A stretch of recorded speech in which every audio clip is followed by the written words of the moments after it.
Well, how do you sum up the career of Australia's second longest serving Prime Minister? He may have made the mistake of hanging on for too long, but there is no denying John Winston Howard dominated the political landscape in Australia for more than a decade. Peter Van Onselen co-authored the Howard biography, and he's the Associate Professor of Politics at Perth's Edith Cowan University. We set him loose on the task of sizing up John Howard's political legacy. Three cheers for Australia. Hip! Hooray! Hip! Hooray! Hip!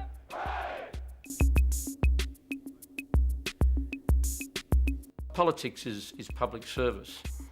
I mean, you go into politics to do good things for your country. If ever there was one person in public life who has tried to get away with blue murder for indolence and sloth, it is the member for Bennelong. History will remember him for only one thing. He was the Prime Minister who broke this nation's heart. You might remember that I called him a man of steel. That's Texan for fair dinkum. Love him or loathe him, John Howard's 11 years as Prime Minister has been an extraordinary feat of politics. His defeat last night ends his decade-long mastery of power. We're here at the Channel 9 Archives, the largest video record of the Howard years.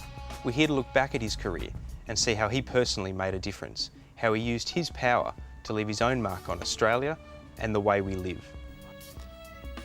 Among the tens of thousands of hours of videotape stored here is footage that has never been broadcast before, including these shots of Howard's closest political confidant, Arthur Sinodinos, his Chief of Staff for nearly 10 years. Arthur Sinodinos was pivotal in the Howard office. He had a few key functions. One was as the source of frank and fearless advice, the bloke who could challenge Howard. Two, as the link man, the man who coordinated between the Prime Minister's office and other ministers' offices and other parts of the system and the bureaucracy. Sometimes he was the enforcer as well. Mr. Sinodinos, my Chief of Staff. Until now, Sinodinos has preferred to stay out of the limelight. This is his first major television interview. If you look back at the history of this country since the Second World War, in many ways the two most effective political leaders, in my view, were Keating and Howard. And I say that because of their advocacy of change and reform and their willingness to pursue it, both certainly in the PM's case in both opposition as well as government.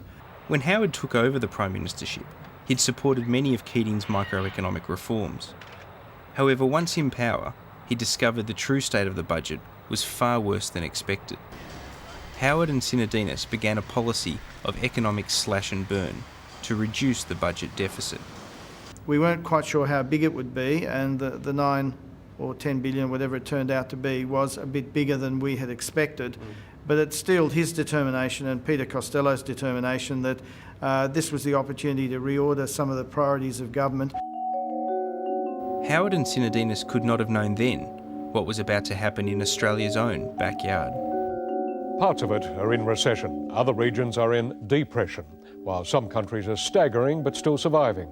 But whatever their condition, Asia's woes continue to mount as the full impact of the meltdown continues to grind its way through the various economies.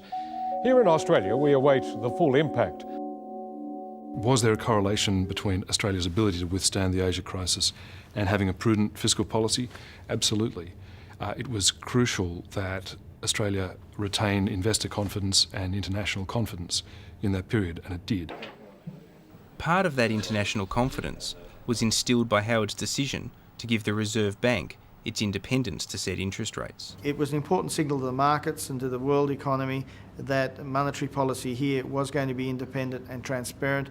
People would have a bit more confidence in the country as a result of the fact that monetary policy looks like it's going to be set according to open, transparent principles. Winners are grinners, so are treasurers presiding over this sort of economic growth. 1.1% in the March quarter, 4.8% for the year, while just about every other economy in our region was contracting.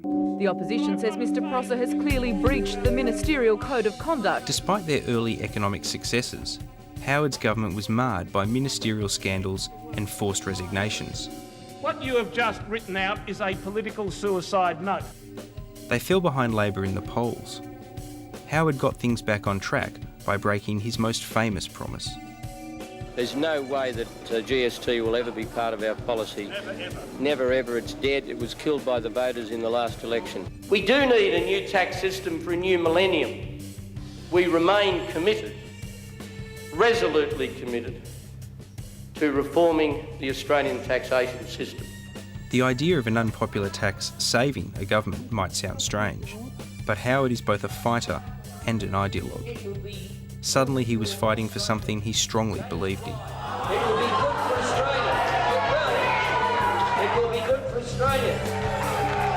Someone like John Howard, always at his best when he's arguing the case for something he passionately believes in, and this was something he passionately believed in. I think that's what righted the government ship and so the GST set it on the saved way. him. Having that big project and having a reform to sell, yes, I think it did in the end. I mean, the best thing is to lead a debate and, as a result of that, bring about change for the better. To watch an idea that you've championed for years suddenly, almost not overnight, but in the end become accepted. To watch people who previously fought against you on something in their own way agreeing with you.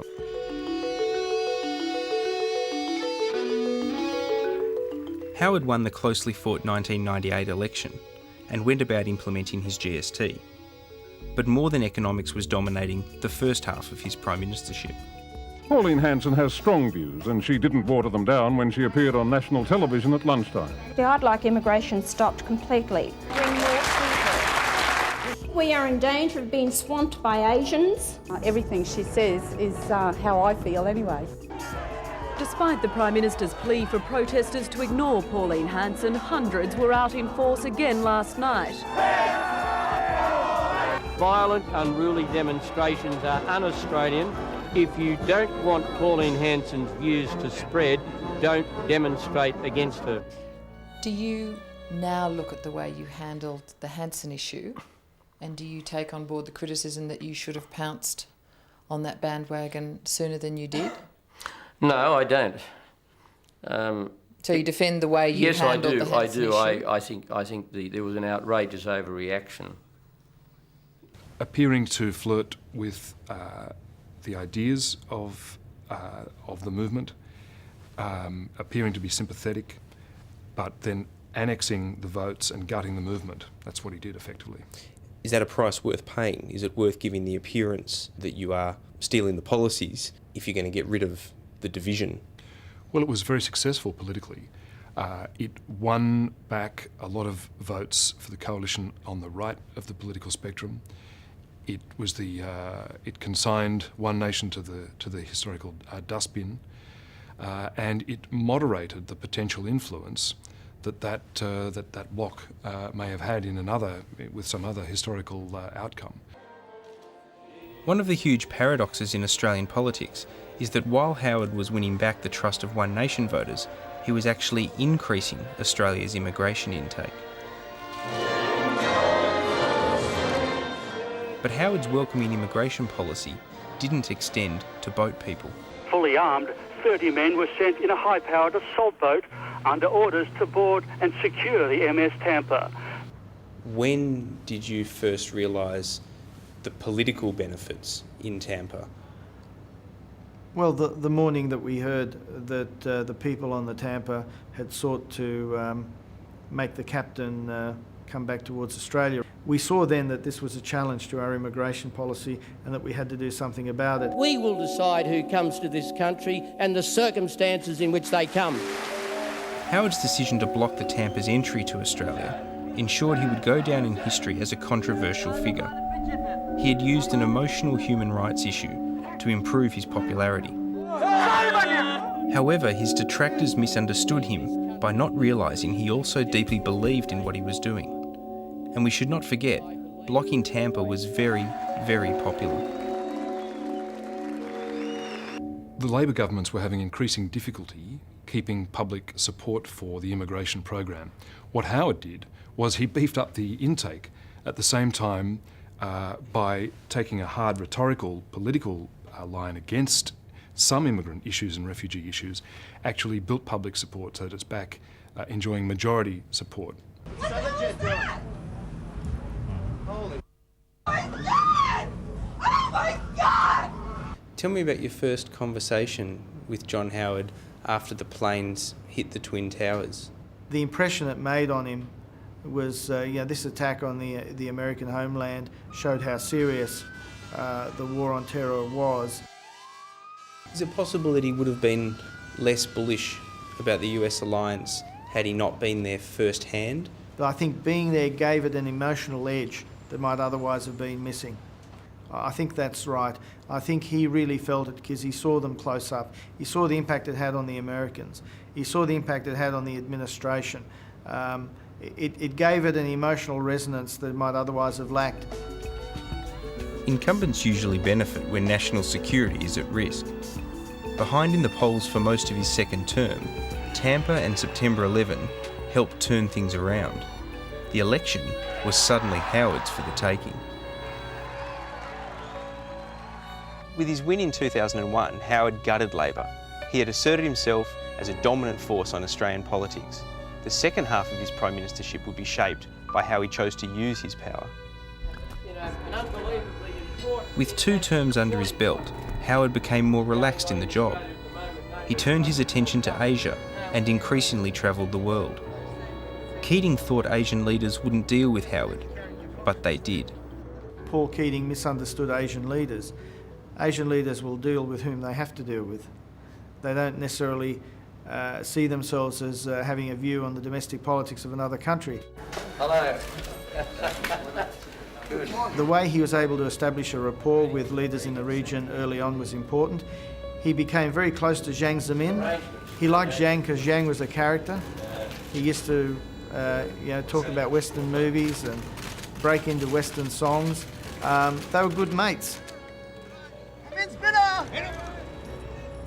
Howard's third term was dominated by international events. He backed the US in Afghanistan and more controversially in Iraq. But the complexity and delicacy of international affairs took Howard away from engaging in further domestic reforms. What happened was that a large part of the period from sort of really the end of 2001 through to 2003 and 4 was taken up with international security issues. But a government can reform at the same time as it deals with national security, can't it? Sure it can, but in terms of a Prime Minister's time, he had to spend a lot of time on that, and we picked up the cudgels on reform again. How are you, Mark? Good. How are you? Mark Latham shook Howard up before imploding during the 2004 campaign. What do you think of that, eh? Howard became the only Prime Minister to increase his majority at consecutive elections. But the election result was even more remarkable. Were you surprised when the government won control of the Senate at the 2004 election? I was. We didn't quite expect that would happen, but it was a welcome development. Welcome development may be, but it also unleashed the more ideological side of the Liberal Party. With work choices drafted, passage through the Senate became a formality. Government members of a Senate committee that held rushed hearings last week today produced this report, predictably recommending that the legislation be passed. Howard tried to balance ideology and pragmatism. I am certainly happy to fine-tune. However, what was left was a Frankenstein-like mix that left neither workers nor employers satisfied. The only way to get rid of these extreme laws is to throw Howard out. Only way. This year, Howard was looking his age and struggled with emerging issues like climate change. Labor had rejuvenated and the Liberal Party looked headed for an electoral rout. Howard had neglected issues before. Aboriginal poverty was only seriously addressed late in his fourth term. But Labor was holding Howard to account like never before. If you had still been Chief of Staff over the last 12 months, would you have done differently? Look, that's a difficult question. The thing that surprised me about the opposition leader over the last 12 months and I underestimated him when I was leaving. I didn't think he would be as effective as he had been. He seemed to have adapted to the political side of the job very quickly, and I guess if I'd been there, I'm not sure I would have moved any more quickly than the government had to try and stop what Rudd was doing. Labor successfully exploited interest rate rises and exposed bottlenecks in the economy. But did their attacks diminish Howard's economic record?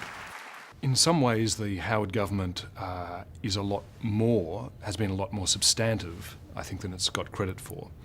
People dismiss lightly the economic performance of the country as if it was somehow natural and inevitable. Well, it's not. Look around the rest of the world. Look at Australian history. It's an extraordinary run of prosperity that we've had. And I think over time maybe that would be more appreciated than it seems to be in the contemporary Australian political story. Despite the clamour of last night, it is important not to lose sight of the way in which Howard has shaped the nation. Although his critics might suggest otherwise, Howard has left a big footprint on Australian politics, sometimes in ways that even he might not have expected. Record levels of immigration are a big part of the Howard legacy. Added to that, of course, are his set-piece concerns.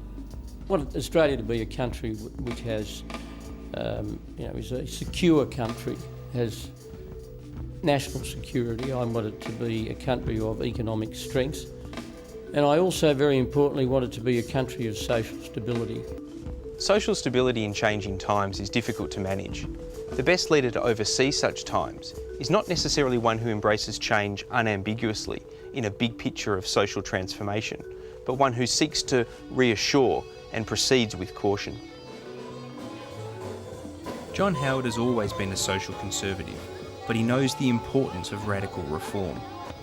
Far from being stuck in the 1950s, John Winston Howard has been a thoroughly modern political leader.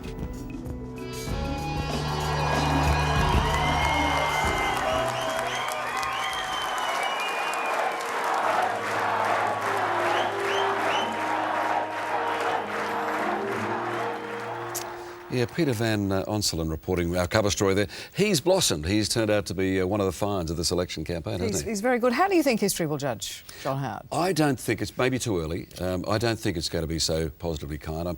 Peter didn't mention the East Timor. I thought that was one of his pluses, although the country is falling apart, one of his pluses. But I think, something like his neglect of the environment, I think over 12 years is we're paying for that now. But also Labor neglected the environment in its years. I think in things like reconciliation, he had a chance and admits that was probably his greatest failing. Well, I think there was a great chance there, and he dropped the bundle on that, dropped the ball. I think he dropped the ball on the Republic, so overall... The symbols? Yes. The symbols? Yeah. But the substance was there with economic growth, economic stability with the country? It certainly wasn't there, though, with environment, was it? Maybe the big things in the end. Yeah, all right. Up next, what should the Liberals have done differently? We talk to the man who ran John Howard's campaign. That's next.